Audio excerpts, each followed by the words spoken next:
Hi everybody. This is the beginning of our work in Chapter 1 in the Effective Reader book.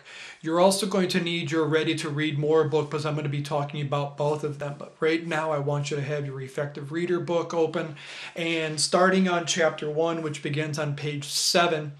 Let me explain to you how I'm going to do these instructional videos during this semester. I'm going to talk about the individual units and the individual skills. Sometimes inside a specific chapter there are multiple skills, so I'll break it down into smaller pieces. Usually what I'm going to tell you to do is read the chapter first before you listen to the instructional videos. The reading of the chapter first gives you a starting point. So when I start referring to the information in the chapter, you can go to the pages and I'll be telling you the pages and things like that. So you can go through the activities. Some of the instructional videos will be here with me on, so you can see me as I'm talking to you like we would be in the classroom. Other times it'll just be my voice with a different kind of instructional video where I'm showing you the page. It's very important that I want you to read the chapters first so you can have that starting point. So what I want you to do here for chapter 1 in the Effective Reader book, go ahead and read the chapter, turn off the video. When you finish reading the chapter, come on back to the video. Okay, now that you've done the reading of chapter 1, starting on page 7, they start talking about a couple of things. They start talking about reading process and talking about prior knowledge. Let me talk about reading process first. Reading process is all of the things that you need to do to prepare yourself in your thinking before you do the reading, while you're doing the reading, and after you do the reading. Those are the three parts of the reading process: before, during, and after the reading, the actual sitting down to read the material. Okay? Think about it like this. Excuse me. You want to make dinner, or you want to have lunch, you want to make a sandwich, or you want to make some rice and beans, or you want to make chicken and rice, or you want to make feijoada if you come from Brazil, or griot if you come from Haiti, or arroz con pollo if you come from one of the Spanish-speaking countries. To sit down and eat the food is the final product.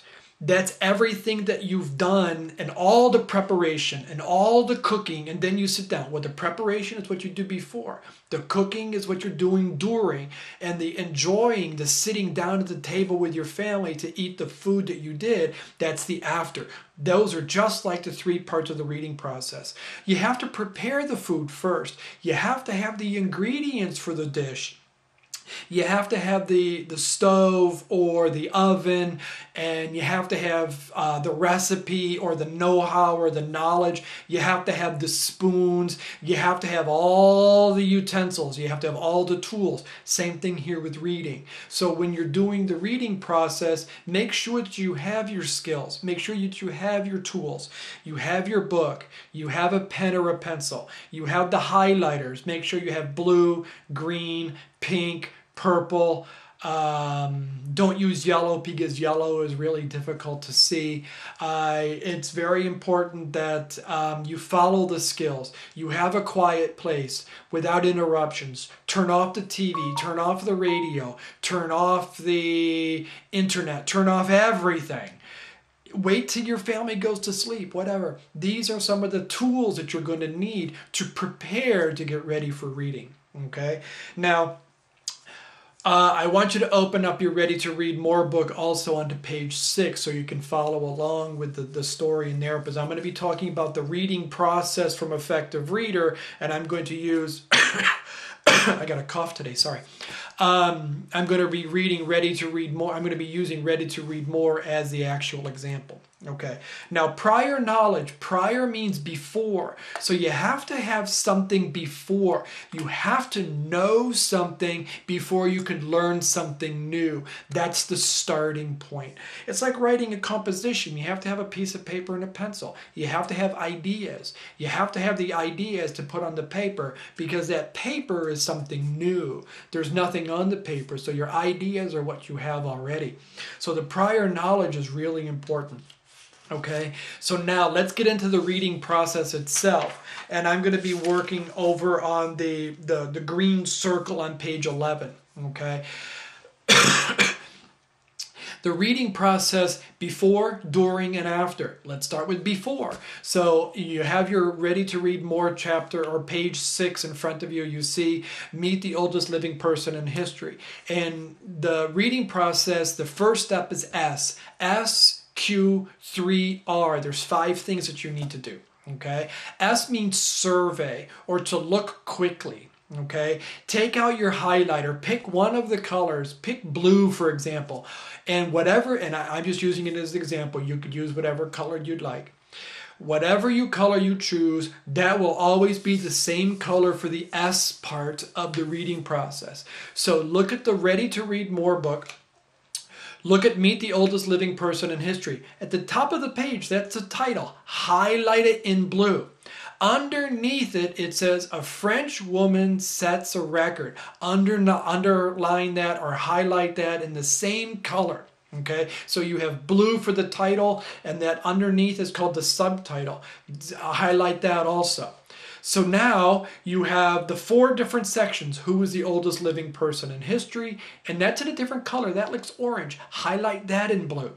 Now, highlight lifetime of memories. Okay, highlight that. Those are called section headings. They're also called major supporting details. You also see making records. That's also a section heading. Highlight that in blue. Now, the last one says secrets to longevity. Highlight that. So now you have and you also see the picture. You see a picture of her, and underneath it says Jean-Louise Calment, and it says that little sentence underneath the picture. That's called a caption. So you highlight the caption. Now look at all of that information. Meet the oldest living person in history, French woman, you see the picture, you see Jean-Louise Calment, that's her name, then you see the 4 section headings, all of those things together, that's surveying. Surveying helps you have a starting point. That starting point is, now you look at the highlights. Don't read the passage yet.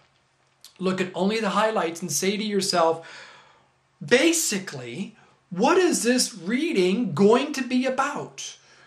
Well, the highlights are going to help you. And that's going to be the topic, basically. Not everything, but that's going to be the starting point of the topic. And then you say to yourself, well, the topic is about an old French woman or just an old person. You don't even have to have French in it. An older person, an elderly person, a person who lived a long time. And then you say to yourself, here's the question part, there's the Q, the SQ3R. What do I know already about these? What do I know already about old people in general? Well, think about your grandparents. Think about the people that you see out on the street, the elderly people. Think about people who are sitting in nursing homes or your family members or whoever. And this is where I want you to think about it. And I have a discussion topic on Blackboard where it says pre-reading activity. What do you know about elderly people? Here's where you're going to go into Blackboard in a few minutes, or if you want to stop the tape right now, you can do it. And it says, what do you know about elderly people? Use some life experiences or use personal experiences.